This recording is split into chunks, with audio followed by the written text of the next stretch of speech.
господин Велчев, кой е най-големият проблем да се стигне накрая до това, което видяхме от днешния мач? Най-големият проблем в днешния мач беше, че изгледаме концентрирано в мача. Момента, в който другия ход, тя изглеждаше организация в линия на защита. Знаем това, което не очакваше, че отбора на Ботев най-вероятно ще играе по-определено. Ще се опита да направи прес в селята и оттам да направи контратака и да ни се даде проблеми. За съжаление, самите падаме капана, който искаше приготвил Ботев води. Имахме най-напред, не очакват и исках максимално да упростиме действието в средата на терена и там почти да не играем да се опитаме да играем хвана или гърба на линията на противника, за да можем да пресираме дълбоко полето на противника.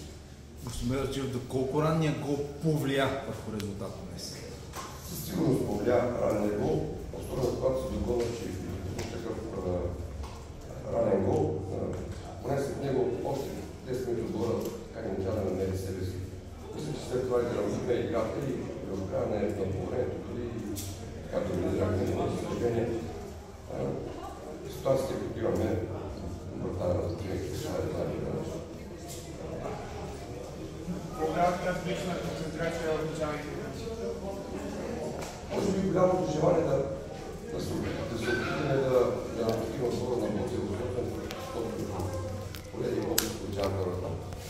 Не се получи. Аз не казвам, че беше майче. И на ново може да вкараме и 10 минути. Ние не трябва да се бърза, не трябва да имаме рискови ситуации, особено в началото на матча, знаем, че публиката ще подкрепи отбора на Ботев, както и нашата подкрепи на целия матч. Но за съжаление не се прави.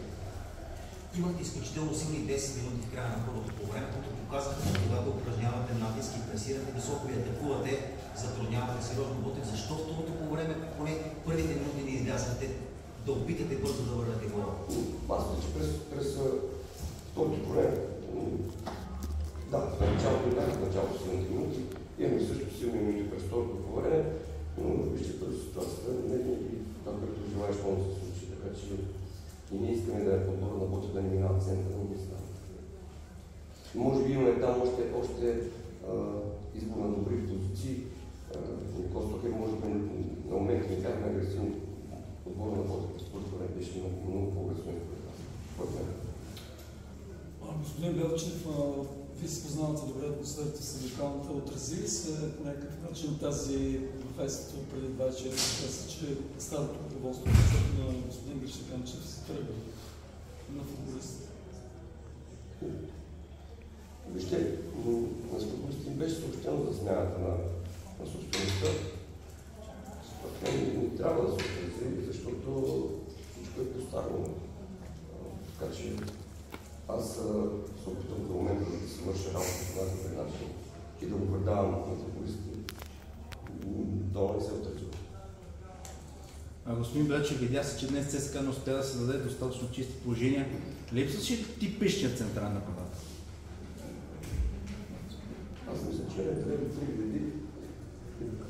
Имаме ситуация при всички положения, и в първия, и в втория начин. Футболистите след на каране, този е при нас единствено как ще нападят. Сигурно се свърши, може би неговата репусия каза влияние, но това е ситуация, трябва да се справим с тези футболисти по този начин.